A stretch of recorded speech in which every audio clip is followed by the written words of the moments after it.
வணக்கம். விஜய் எப்படியாவது கூட்டணிகளை கொண்டு வந்துடணும்னு சொல்லிட்டு பாஜக பயங்கரமாக நினைக்கிறாங்க. ஏன்னா திமுக வந்து வலுவான ஒரு கூட்டணி வச்சிருக்கு. பாஜகவை பொறுத்த வரைக்கும் இந்த கூட்டணி பத்தாது. திமுக கூட்டணியை எதிர்த்து போட்டி போட்டு ஜெயிக்கிற அளவுக்கு நம்மகிட்ட ஒரு வலுவான கூட்டணி இல்லை. அதே சமயத்தில் தாவேக்காவை கூட்டணிகளை கொண்டு வந்தோம் அப்படின்னம்னா கண்டிப்பாக நம்ம மிகப்பெரிய ஒரு வெற்றியை பெற முடியும், ஆட்சி அமைக்க முடியும் அப்படிங்கிற ஒரு நம்பிக்கை இருக்குது. ஆனால் வந்து திமுக, அதிமுக, பாஜக இந்த 3 கட்சிகளையும் எதிர்த்து தான் வந்து தாவேக்கா வந்து தனித்து போட்டி போடப்படுது. ஏன்னா நம்ம ஒரு மாற்றத்தை நோக்கியான ஒரு அரசியலை கையில் எடுத்துருவோம் அப்படின்னு சொல்லி விஜய் கூட பேசியிருக்காரு அப்படின்னு நேற்று கூட ஒரு வீடியோ போட்டுருக்கோம். ஆனால் இப்போ வந்து பாஜக தரப்பில் என்ன செய்கிறாங்க அப்படின்னா, விஜய்கிட்ட பேசியாச்சு, விஜய்கிட்ட பேசி முடிச்சாச்சு. இப்போ வந்து திரிசாட்ட பேச ஆரம்பிச்சிட்ருக்காங்க. விஜய் வந்து டெல்லிக்கு சிபிஐ விசாரணைக்கு போகிறதுக்கு முன்னாடி பார்த்தீங்கன்னா மும்பைக்கு திரிசா போயிருந்தாங்க. மும்பையில் போய் ஆர்எஸ்எஸ் அமைப்புகள், அப்புறமா அமித்ஷாவோட நெருங்கிய வட்டாரங்கள், அவங்களோட முக்கியமான தொடர்பாளர்கள்ட்ட வந்து பேசியிருக்காங்க அப்படின்னு சொல்கிறாங்க. அதனால தான் சிபிஐ விசாரணையில் விஜய்க்கு பெருசாக வந்து எந்த விதமான ஒரு அழுத்தமும் கொடுக்கல அப்படிங்கிற மாதிரி இருக்குது. நேரடியாகவே மத்திய உள்துறை அமைச்சர் அமித்ஷாட்ட வந்து திரிசா பேசியிருக்கிறாங்க அப்படிங்கிற ஒரு தகவல் இருக்குது. அதனால தான் சிபிஐ விசாரணையில் வந்து மிகப்பெரியமான ஒரு அழுத்தம் இல்லாமல் விஜய் வெளியே வர முடிஞ்சது அப்படின்னு சொல்கிறாங்க. ஏற்கனவே வந்து பார்த்திங்கன்னா ஆர்எஸ்எஸ் பாஜகவோட முக்கியமான நபர்களோட திரிசாவுக்கு ஒரு தொடர்பு இருக்குது அப்படின்னு சொல்கிறாங்க. இதனால சிபிஐ விசாரணை ஒரு சுமூகமாக முடிஞ்சது. ஜனநாயக படத்துலையும் பார்த்தீங்கன்னா பெருசாக பிரச்சனை இல்லை. இன்றைக்கி வந்து திரும்பவும் தணிக்கை குழுவினர் அந்த படத்தை பார்க்குறாங்க. ரிலீஸ் ஆகிறதுக்கான வாய்ப்புகள் அதிகமாக இருக்குது அப்படின்னு சொல்கிறாங்க. அதே சமயத்தில் எடப்பாடி பழனிசாமி வந்து நாங்கள் வந்து தாவேகாவோட கூட்டணி பேச்சுவார்த்தையா, அப்படியா, நாங்கள் நடத்தவே இல்லையே அப்படிங்கிற மாதிரி சொன்னாங்க. அண்ணாமலை கூட அதை தான் சொல்லிகிட்டு இருக்காரு நேற்றுலேருந்து. இப்படி எல்லாருமே பேசிகிட்டு இருக்க இந்த சமயத்தில் பார்த்தீங்கன்னா எடப்பாடி பழனிசாமியோட பையன் மிதுன் வந்து திரிசாவோட பேச்சுவார்த்தை நடத்திக்கிட்டு இருக்காரு அப்படிங்கிற மாதிரி சொல்கிறாங்க. இந்த மாதிரி சில சம்பவங்கள்லாம் நடந்துகிட்டு இருக்கு. சிபிஐ விசாரணையில் என்ன நடந்துச்சு, சிபிஐயில் வந்து திரிசானால் இவருக்கு விஜய்க்கு எந்த விதமான ஒரு அழுத்தமும் கொடுக்காம அனுப்பிச்சி வச்சுருக்காங்க அப்படிங்கிற மாதிரி சொல்கிறாங்க. என்னென்ன நடந்துச்சு அப்படிங்கிற ஒரு விஷயத்தை தான் நம்ம இப்போ பார்க்க போகிறோம். இப்போ சிபிஐ விசாரணைக்கு போகிறதுக்கு முன்னாடியே பார்த்தீங்கன்னா அவர் வந்து சிபிஐ விசாரணையெல்லாம் முடிச்சுட்டு வெளியே வந்தோம்னா ரொம்ப உற்சாகமாக ஒரு தம்ஸ்அப்லாம் ஏற்றி காட்டிட்டு, ஒரு சேலஞ்சு தம்ஸ்அப் காட்டிட்டு அப்படியே சும்மா ரொம்ப உற்சாகமாக வெளியே வந்தார். சிபிஐயில் வந்து ஒன்றும் பிரச்சனை இல்லை அப்படின்னு சொன்னார். ஆனால் போகிறதுக்கு முன்னாடியே பார்த்திங்கன்னா அவருக்கு ஒரு பயம் இருந்தது. அவரை வந்து இங்கே வச்சு பேசும்போது கூட நிறைய பேர் வந்து அவர்கிட்ட வந்து அமித்ஷா தரப்பில் வந்து மிரட்டியிருக்காங்க, விஜய் வந்து மிரட்டுன்னு மிரட்டியிருக்காங்க அப்படின்னு சொன்னாங்க. ஆனால் அவர் ஒரே விஷயத்தில் மட்டும்தான் இருந்தார். 90 சீட்டு, முதலமைச்சர் பதவி ஷேரிங், அந்த 2 விஷயத்துக்கு வந்து ஓகே அப்படின்னா கூட்டணி தொடர்பான பேச்சுவார்த்தை பேசலாம் அப்படின்னு சொன்னார். ஆனால் இந்த விஷயத்தை வந்து எடப்பாடி பழனிசாமி ஏற்றுக்க மாட்டார்னு விஜய்க்கு நல்லா தெரியும். அப்படி ஏற்றுக்கக்கூடாது அப்படிங்கிறது தான் அவருடைய எண்ணமே. ஏன்னா தனிச்சு போட்டி இல்லை தாவேக்காவோட கூட்டணி வரவங்களோட ஆட்சி அதிகாரத்தில் ஷேரிங், அவ்வளோதான் அவரோட பொறுத்த வரைக்கும். இவங்க அழுத்தம் கொடுக்குறனால பார்த்தீங்கன்னா சரி நாங்கள் உங்கள் கூட கூட்டணிக்கு வரேன், நானே முதலமைச்சர் வேட்பாளர் தான், ஆனால் உங்களுக்காக நீங்கள் போட்டு இவ்வளோ அழுத்தம் கொடுக்குறீங்களா, அந்த ஒரு காரணத்துக்காக நாங்கள் இறங்கி வர தயாராக இருக்கிறேன் அப்படின்னு சொல்லி தான் இந்த இறங்கி வந்த வேலையை காட்டினார். அப்படி இறங்கி வராரு அப்படின்னா அவர் 90 சீட்டு கொடுத்துருங்க, 2.5 வருஷம் நான் சிஎம், அதுவும் முதல் 2.5 வருஷம் நான் சிஎம்மாக இருப்பேன் அப்படின்னு சொல்கிறார். எடப்பாடி பழனிசாமி கையில் கொடுத்தா என்ன பண்ணுவார்னு தெரியுமில்ல. அதனால் வந்து முதல் 2.5 வருஷம் நான் தான் சிஎம்மாக இருப்பேன், அதுக்கப்புறமா வேணால் எடப்பாடி பழனிசாமியை நீங்கள் இல்லை அதிமுகவில் யாரோ ஒருத்தவங்கள நீங்கள் சிஎம் ஆக்கிக்கங்க அப்படிங்கிற ஒரு எண்ணத்துக்கு போயிட்டார். ஆனால் வந்து பார்த்திங்கன்னா அமித்ஷா தரப்பில் வந்து ரொம்ப அழுத்தம் கொடுத்துட்டாங்க. ரொம்ப நீங்கள் டிமாண்ட் பண்ணுறீங்க, இதுக்கு வந்து எடப்பாடி பழனிசாமி ஒத்துக்கவே மாட்டார், எங்களுக்கே இது பிடிக்கவே இல்லை சுத்தமாக. அப்படி இருக்கும்போது பார்த்திங்கன்னா நீங்கள் இந்த மாதிரி பேசக்கூடாது, கொஞ்சம் இறங்கி வாங்க, உங்களை நாங்கள் எதிர்கட்சி தலைவராக்குறோன்னு சொல்லியிருக்கோம்ல அப்படின்னா. எதிர்கட்சி தலைவராக்குறது நீங்கள் ஏன் ஆக்குறீங்க? நான் அதிக தொகுதியில் ஜெயித்தா நானே எதிர்கட்சி தலைவராகிட்டு போயிடுறேன், எதுக்காக நீங்கள் ஆக்கணும்? எதிர்கட்சி தலைவராக எங்களை நீங்கள் ஆக்குறதுக்கு என்ன இருக்குது அப்படிங்கிற ஒரு கேள்வி அவர் கேட்டிருக்காரு.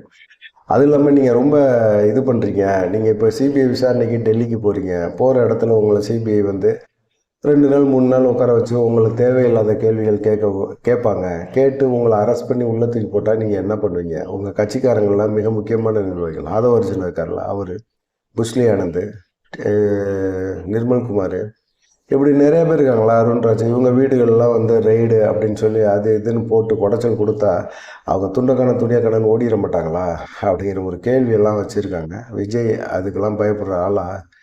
ஆனால் அவருக்கு வந்து இந்த மாதிரி மிரட்டல்லாம் பார்க்கும்போது தான் அவருக்கு பயமாயிருச்சு.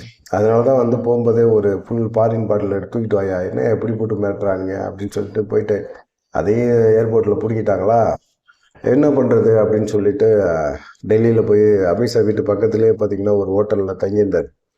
மான்சிங் ஹோட்டல். அந்த ஹோட்டலில் தங்கிட்டு அவர் பாட்டுக்கு நைட்டு ஃபுல்லாக வந்து பார்த்திங்கன்னா, ஏற்கனவே போகும்போதே ஆதவ் அர்ஜுனா, நிர்மல்குமார், அப்புறமா வக்கீல்கள், சீனியர் வக்கீல்கள், ரொம்ப இது பண்ணி நிறைய விஷயங்களை பற்றி டிஸ்கஸ் பண்ணக்கூடிய வக்கீல்கள் அவங்களோட பேசியிருக்காரு. நைட்டு வரைக்கும் விடிய விடிய பேசியிருக்காங்க சிபிஐ விசாரணைக்கு போகிறதுக்கு முன்னாடி. போயிட்டு அப்புறமா அங்கே போய் விசாரணையெல்லாம் போனால் அரெஸ்ட் பண்ணுறதுக்கு வாய்ப்பு இருக்குதா அப்படின்னு கேட்டிருக்காரு. அரெஸ்ட் பண்ணுறதுக்கு வாய்ப்பு இல்லை. இதில் இந்த சம்பவத்துக்கு நமக்கு என்ன சம்மந்தம் இருக்குது? நம்ம போனோம், பிரச்சாரத்துக்கு போனோம், கும்பல் அதிகமாக இருந்துச்சு. அந்த கும்பல் அதிகமாக இருந்தனால அந்த இடத்துல வந்து மயக்கம் போட்டு நிறைய பேர் இறந்து போயிருக்காங்க.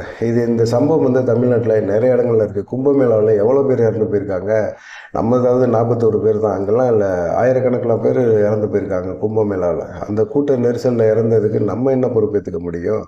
சிபிஐ வந்து அப்படியெல்லாம் அரெஸ்ட் பண்ணுறதுக்கான வாய்ப்புகள் இல்லை. அதனால் நீங்கள் அதை பற்றி கவலையே படாதீங்க அப்படின்னு சொல்லியிருக்காங்க.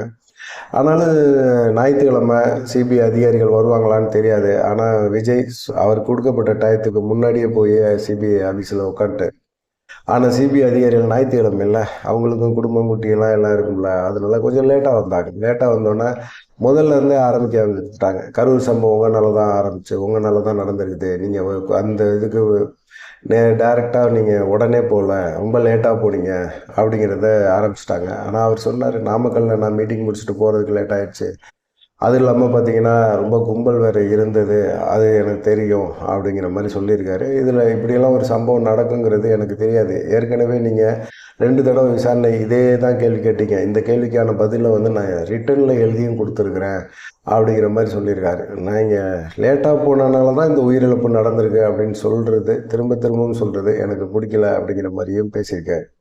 ஆனால் நீங்கள் வந்து 41 பேர் இறந்ததுக்கு செந்தில் பாலாஜி தான் ஒரு காரணம் அப்படின்னு வேற சொல்லியிருக்கீங்க. எப்படி செந்தில் பாலாஜி பேரை சொல்கிறீங்க அப்படின்னா, எனக்கு தெரியாது. செந்தில் பாலாஜி பேரை நான் சொல்லணும்னு அவசியம் கிடையாது. செந்தில் பாலாஜியோட அந்த 10 ரூபா பாட்டில் பாலாஜி அப்படின்னு சொல்லும்போது செருப்பு வந்துச்சு, அது எனக்கு தெரியும். அதுக்கப்புறமா பார்த்தீங்கன்னா, அங்கே பாதிக்கப்பட்ட மக்கள் இருக்காங்களா, அவங்க மயக்க ஸ்ப்ரே அடித்தாங்க. சின்ன ஒரு குரூப் ஆட்கள் வந்து உள்ளே அந்த கும்பலுக்குள்ளே இருந்தாங்க, அவங்க மயக்க ஸ்ப்ரே அடித்தாங்க, அதனால நாங்கள் மயங்கி விழுந்துட்டோம் அப்படின்னு சொல்லி பாதிக்கப்பட்ட குடும்பத்தை சேர்ந்தவங்க எனக்கு தனிப்பட்ட முறையில் கடிதம் அனுப்பியிருக்கிறாங்க அப்படின்னு சொல்லி, அந்த கடிதத்தின் அடிப்படையில் தான் நான் சொன்னேன் அப்படின்னு சொல்லி அந்த கடிதத்தெல்லாம் கொடுத்துருக்கிறாரு.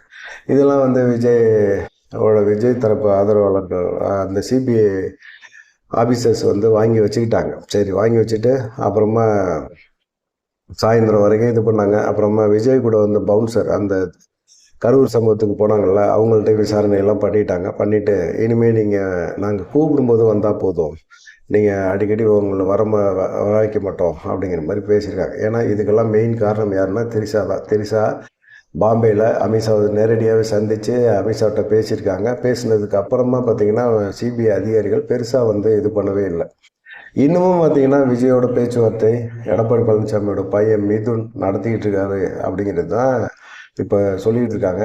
பார்க்கலாம் என்ன நடக்கும் அப்படின்னு சொல்லிட்டு. இதனால தான் வந்து விஜய் வந்து எந்த மிரட்டலும் இல்லாமல், எந்த டென்ஷனும் இல்லாமல் அப்படியே ரொம்ப கூலாக வெளியே வந்துட்டார். இப்போ வந்து இது சம்மந்தமாக நம்ம கூட்டணி தொடர்பான என்ன பண்ணலாம் அப்படின்னு சொல்லிட்டு இப்போ சீரியஸ் டிஸ்கஷன் வேறு ஓடுது. பார்க்கலாம் திரிஷா என்ன முடிவு எடுக்கிறாங்க. திரிஷா தான் இப்போ வந்து கூட்டணி தொடர்பான முடிவை பற்றி பேச போகிறாங்க. பார்க்கலாம் என்ன நடக்கும் அப்படின்னு சொல்லிட்டு. உங்களுக்கு என்ன தோணுது? திரிஷாட்ட எடப்பாடி பையன் மிதுன் பேசுகிறாரு அப்படிங்கிற ஒரு விஷயம்தான் இப்போ ஹாட் டாப்பிக்காக இருக்குது அரசியலில். உங்களுடைய கருத்து என்ன அப்படிங்கிறத மறக்காமல் கமெண்ட் பண்ணுங்கள்.